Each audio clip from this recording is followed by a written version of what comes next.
আসসালামু আলাইকুম প্রিয় স্বপ্নবাজেরা, আশা করছি তোমাদের পড়াশোনা অনেক বেশি ভালো চলছে। আমরা বরাবরের মতো রাইট ফর্ম অফ ভার্ব নিয়ে আলোচনা করছিলাম। আমরা পার্ট 1 আলোচনা করেছি, এখন আমরা আলোচনা করব পার্ট 2 নিয়ে।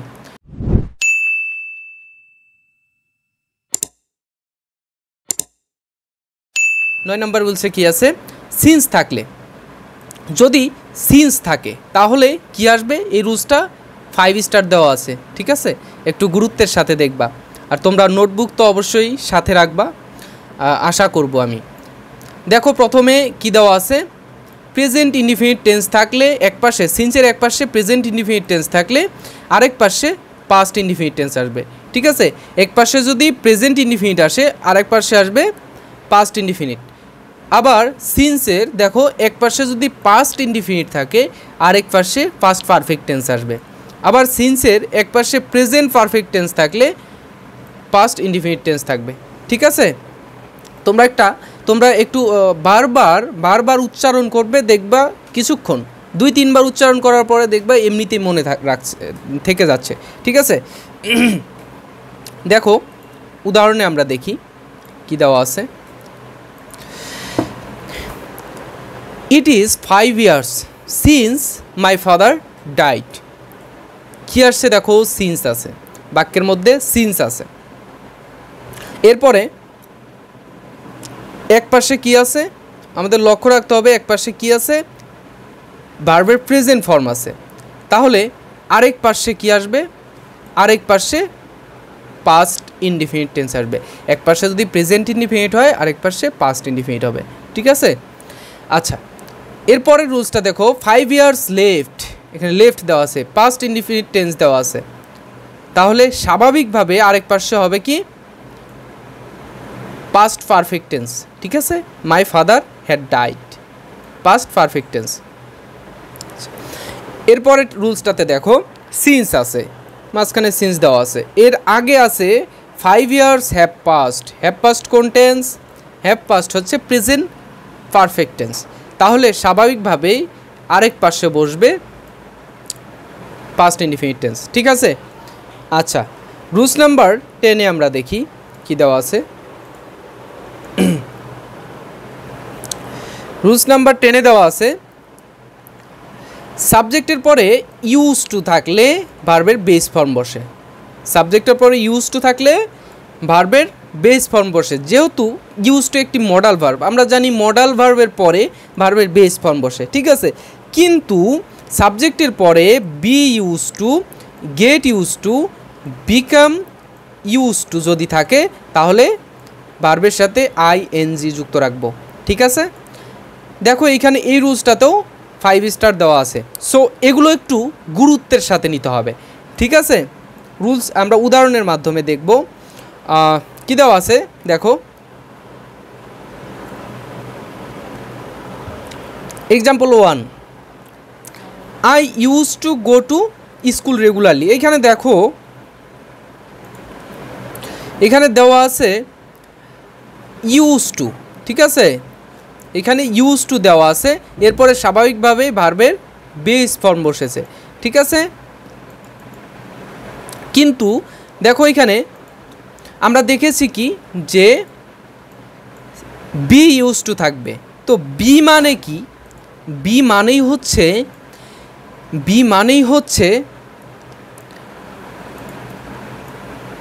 M is are was were, ঠিক আছে?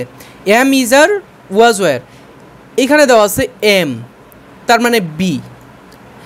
আই বি ইউজ টু মানে আই এম ইউজ টু, এরপরে আসবে কি ভার্বের সাথে আইএনজি, সুইমিং দেওয়া আছে, ঠিক আছে? তোমরা যে কোনো ভার্ব পেতে পারো, উদাহরণে আমরা এটা দেখালাম। আচ্ছা, এরপরে দেখো রুলস নাম্বার 11-তে দেখো কি বলা হয়েছে, নো সুনার হেড, এরপরে ভার্বের পাস্ট পার্টিসিপল, এরপরে বাকি অংশ মানে অবজেক্ট এক্সটেনশন, এরপরে বসাতে হবে একটা ক্লোজ মার্কার দেন, ঠিক আছে? এরপরে যেই ক্লজটা আসবে সেই ক্লজটার যে ফাইনাইট ভার্বটা থাকবে সেই ফাইনাইট ভার্বটা পাস্ট ইনডিফিনিট টেন্সের হবে। হার্ডলি হেডের ক্ষেত্রেও তাই, হার্ডলি হেডের পরে আসবে ভার্বের পাস্ট পার্টিসিপল, এরপরে এক্সটেনশন, তারপরে ক্লজ মার্কারে আমাদের আনতে হবে হোয়েন, ঠিক আছে। ক্লজ মার্কারে কি থাকবে? ক্লজ মার্কারে থাকবে হোয়েন, এরপরে যে ক্লজটা আসবে সেইটার ফাইনাইট ভার্ব হবে ভার্বের ফার্স্ট পার্টিসিপল। এরপরে স্কার্সলি হ্যাড, স্কার্সলি হ্যাডের পরে ভার্বের পাস্ট পার্টিসিপল ফর্ম থাকবে এবং এক্সটেনশন থাকবে। এরপরে তোমাকে হোয়েন অথবা বিফোর বসাতে হবে, তারপরে যে ক্লজটা আসবে সেই ক্লজের পাস্ট পার্টিসিপল ফর্ম বসাতে হবে, ঠিক আছে। এটা 1 স্টার, লেস ইম্পর্টেন্ট। তার মানে এটাও গুরুত্বপূর্ণ কিন্তু বাকিগুলোর থেকে একটু কম। দেখো এখানে এক্সাম্পলে দেওয়া আছে, no sooner had I reached the station then, এরপরে আসছে কি নো সুনার, আমরা দেখলাম নো সুনার হ্যাড থাকবে, এরপরে ভার্বের পাস্ট পার্টিসিপল ফর্ম থাকবে। এরপরে এক্সটেনশন, দেখো এক্সটেনশন অবজেক্ট হিসেবে এখানে দেওয়া আছে দ্য স্টেশন, এরপরে ক্লোজ মার্কার দেন আসছে, এরপরে সাবজেক্ট, এরপরে ভার্বের ফার্স্ট পার্টিসিপল, তারপরে অবজেক্ট, ঠিক আছে। আচ্ছা, হার্ডলি হ্যাডের এইখানে উদাহরণটা দেখো, হার্ডলি হ্যাড আই গান, এই যে ভার্বের পাস্ট পার্টিসিপল ফর্ম বসছে, ঠিক আছে। তারপরে টু দ্য মার্কেট, এরপরে ক্লোজ মার্কার হোয়েন আসছে, এরপরে সাবজেক্ট হচ্ছে দ্য ডগ লিগ, মানে কুত্তা লিগ, ঠিক আছে। তারপরে হচ্ছে অ্যাটাকড দ্য জেনারেল পিপল, এটার বাংলা হচ্ছে যখনই আমি বাজারে প্রবেশ করলাম বা বাজারে গেলাম তখনই কি দেখলাম, কুত্তা লিগ সাধারণ মানুষদেরকে অ্যাটাক করছে, ঠিক আছে। এটা তোমরা একটা ফিকশন হিসেবে ধরে রাখতে পারো, যদি তোমরা কেউ সেই পন্থী হও তাহলে এটা ফিকশন হিসেবে ধরবা, আর যদি সেই পন্থী ব্যতীত অন্য কেউ হও তাহলে তোমরা এটাকে নন ফিকশন ধরবা, ঠিক আছে। উপরের রুলসটা বুঝছো তোমরা, প্রত্যেকটা রুলসের স্ক্রিনশট নিয়ে রাখবে যাতে পরবর্তীতে তোমাদের আর কোনো সমস্যা না হয়। বারবার ভিডিও না খুঁজে তোমরা একবার করে স্ক্রিনশট নিয়ে রাখবে, আমার ভিউ বাড়ানোর দরকার নেই। আমি তোমাদের বলছি বারবার একটা করে নোট খাতা সাথে রাখবে অথবা স্ক্রিনশট নিয়ে রাখবে, ঠিক আছে। বারবার দেখে আমার ওয়াচ টাইম বাড়াবা, আমাকে ভিউ দিবা, এটা আমি প্রত্যাশা করি না, ঠিক আছে। তোমাদের উপকারের জন্য তোমরা কি করবা, তোমরা স্ক্রিনশট নিয়ে রাখবা অথবা নোট করে রাখবা, ঠিক আছে। রুলস নাম্বার 12তে দেখো, হোপের পরে যে কোনো টেন্স হবে, হোপের পরে যে কোনো টেন্স বসে, উইশের পরে, ফ্যান্সিয়ের পরে, it is high time, it is time, এর পরে সবগুলোর ক্ষেত্রে পাস্ট ইনডিফিনিট টেন্স বসবে। দেখো এখানে পাস্ট ইনডিফিনিট, এখানে পাস্ট ইনডিফিনিট, এখানে পাস্ট ইনডিফিনিট, এখানে পাস্ট ইনডিফিনিট। হোপ ব্যতীত হোপের পরে যে কোনো টেন্স বসতে পারে, ঠিক আছে। হোপের পরে যে কোনো টেন্স বসতে পারে, কিন্তু এই উইশের পরে, ফ্যান্সিয়ের পরে, it is high time, it is time, এরপরে পাস্ট ইনডিফিনিট টেন্স বসবে। সহজ হিসেব,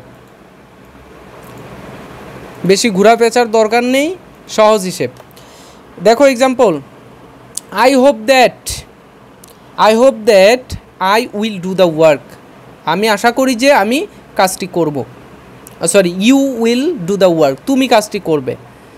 এখানে উইল বসছে, তার মানে ফিউচার ইনডিফিনিট টেন্স, কিন্তু উইশ যখন আসছে তখন দেখো দে উড আসছে, উইলের পাস্ট ফর্ম উড, উইলের পাস্ট ফর্ম উড আসছে, সো এখানে পাস্ট ইনডিফিনিট টেন্স বসছে।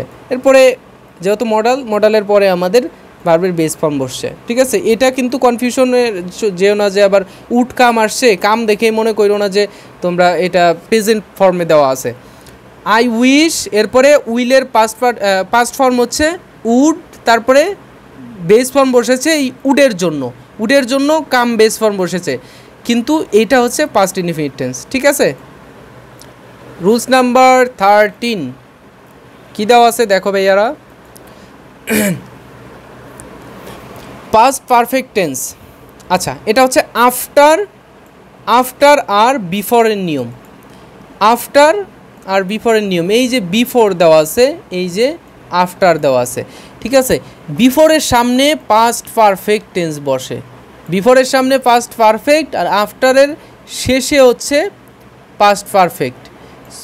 বিফোরের সামনে পাস্ট পারফেক্ট টেন্স, আফটারের পিছনে পাস্ট পারফেক্ট টেন্স। তোমরা একটা সিস্টেম করে মনে রাখতে পারো, বিফোরের বাংলা হচ্ছে আগে এবং আফটারের বাংলা হচ্ছে পরে, আগে পরে। সো বিফোরের সামনে বসবে পাস্ট পারফেক্ট টেন্স, আর আফটারের পরে বসবে পাস্ট পারফেক্ট টেন্স। এইভাবে তোমরা বাংলাতে মনে রাখতে পারো। আগে, বিফোর মানে আগে, এর সামনে হচ্ছে আগে হচ্ছে পাস্ট পারফেক্ট, আফটারের বাংলা পরে, এর পরে হচ্ছে পাস্ট পারফেক্ট। আর দুইটা জায়গাতেই কি বসবে, দুইটা জায়গাতেই বসবে হচ্ছে পাস্ট ইনডিফিনিট টেন্স। আফটারের আগে, বিফোরের পরে পাস্ট ইনডিফিনিট টেন্স বসবে। ঠিক আছে, আশা করি বুঝতে পারছো। বোঝা না গেলে তোমাদের জন্য কমেন্ট বক্স উন্মুক্ত আছে, যা ইচ্ছা বলো। এরপরে আমরা এক্সাম্পলে দেখি কি দেওয়া আছে। সো এখন তোমরা আবার এই রুলসটা মনে করো তো, দেখি পারো কি না। কী হচ্ছে যে রুলস নাম্বার 13তে আমরা দেখলাম বিফোরের সামনে পাস্ট পারফেক্ট টেন্স, আফটারের পরে পাস্ট পারফেক্ট টেন্স। বিফোর শব্দের অর্থ আগে, সো আগে হচ্ছে পাস্ট পারফেক্ট টেন্স। আফটারের বাংলা হচ্ছে পরে, আফটারের পরে পাস্ট পারফেক্ট টেন্স। দেখো আমরা উদাহরণে দেখি, এখানে দেওয়া আছে বিফোরের সামনে পাস্ট পারফেক্ট টেন্স হ্যাড, এরপরে লেফট দেওয়া আছে, we had left before he arrived, এরপরে পাস্ট ইনডিফিনিট টেন্স দেওয়া আছে। এখানে দেখো আফটার দেওয়া আছে, আই কেম, আমি এসেছিলাম, after the rain had stopped, the rain had stopped. এই আফটার এর বাংলা হচ্ছে পরে, এর পরে বসছে পাস্ট পারফেক্ট টেন্স। ঠিক আছে, এরপরে দেখো রুলস নাম্বার 14তে কি বলা হয়েছে, প্রিফার হচ্ছে একটা ভার্ব। ঠিক আছে, প্রিফার পছন্দ করা, প্রিফার প্রাধান্য দেওয়া।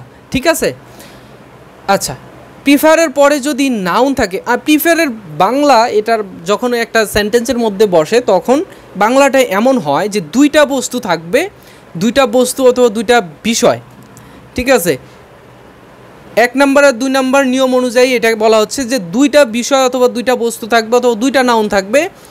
এই দুইটা নাউনকে কম্পেয়ার করতে হবে যে টু দ্বারা। আমরা সাধারণত জানি কম্পারিজনের ক্ষেত্রে আমরা দুইটা বস্তুর মধ্যে তুলনা করি দেন দ্বারা, কিন্তু এইখানে এই প্রিফারের ক্ষেত্রে আমরা ব্যবহার করব টু। ঠিক আছে, দেখো প্রিফারের ক্ষেত্রে এখানে ব্যবহার করা হয়েছে টু। দেখো প্রথমে দেওয়া আছে প্রিফার থাকলে এরপরে যদি টু এর এক পাশে নাউন হয় আরেক পাশে নাউন দিতে হবে। টু এর এক পাশে যদি একটা নাউন হয় টু এর আরেক পাশেও আরেকটা নাউন দিতে হবে। আবার 2 নম্বরের ক্ষেত্রে দেখো প্রিফারের পরে যদি এক পাশে টু এর এক পাশে ভার্বের সাথে আইএনজি হয় আরেক পাশে ভার্বের সাথে আইএনজিও হবে। আবার 3 নম্বরে একটু ভিন্নতা আছে, এটা এখানে কিন্তু আবার 5 স্টার দেওয়া আছে, লক্ষ্য রাখো এটা 5 স্টার দেওয়া আছে। সো তোমাদের জন্য খুব ইম্পর্টেন্ট এই সিগনিফিক্যান্ট রুলসগুলো তোমরা একটু স্টার দিয়ে রাখবা। তোমরা যখন নোট করবা তোমরাও স্টার দিয়ে রাখবা। অ্যাডমিশনের জন্য কিন্তু এইগুলো একবারে রেড পয়েন্ট, তোমরা রেড পয়েন্ট হিসেবে তোমরা এগুলো ধরে রাখবা। দেখো 3 নম্বর রুলসে দেওয়া আছে প্রিফার, এরপরে ভার্বের সাথে ভার্বের ইনফিনিটিভ ফর্ম যদি বসে এরপরে যদি রেদার দেন হয় তাহলে ভার্বের বেস ফর্ম বসবে অথবা ভি1 বসবে। বেস ফর্ম না ভি1 বসবে। বেস ফর্মে আর ভার্বের প্রেজেন্ট ফর্মের মধ্যে পার্থক্য আছে। দেখো কি আসছে যে প্রিফারের পরে যদি টু প্লাস ভার্ব থাকে এরপরে রেদার দেন যদি আসে তাহলে ভার্বের প্রেজেন্ট ফর্ম বসবে। ঠিক আছে, দেখো এখানে কি বলা হচ্ছে, I prefer government job to private কোম্পানির জব।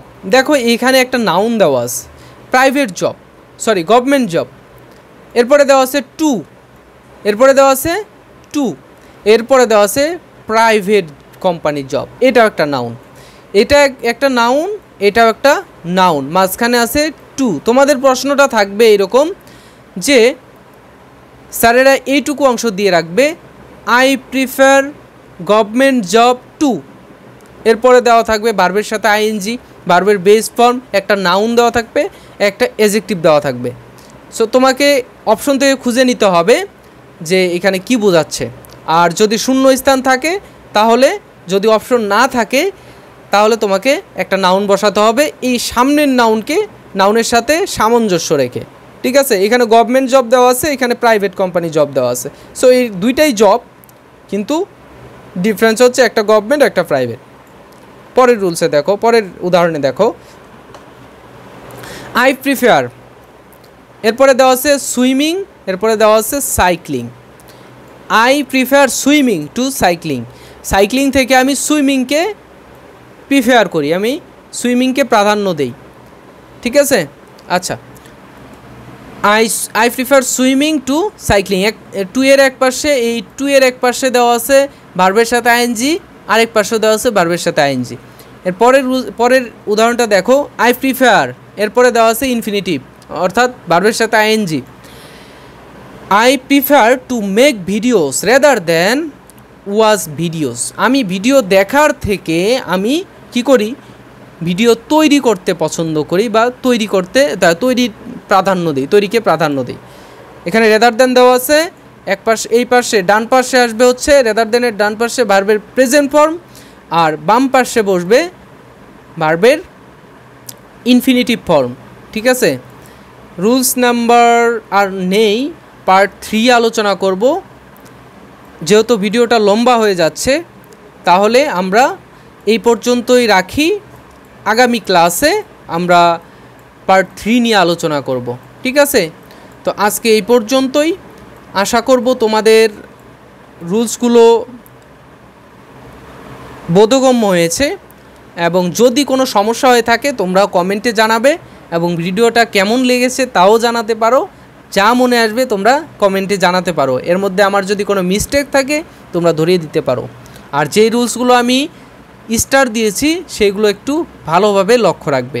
সর্বশেষ এটাই বলবো যে ফারুক ইংলিশ একাডেমিকে তোমরা একটু সাপোর্ট দিবা, আর যাতে তোমাদেরকে বিশ্ববিদ্যালয়ের প্রাঙ্গণ পর্যন্ত নিয়ে যেতে পারি সেই জন্য দোয়া রাখবা। ঠিক আছে, আজকে এই পর্যন্তই। আগামী ক্লাসে পার্ট 3 নিয়ে আলোচনা করব। সে পর্যন্ত ভালো থেকো, সুস্থ থেকো। আসসালামু আলাইকুম।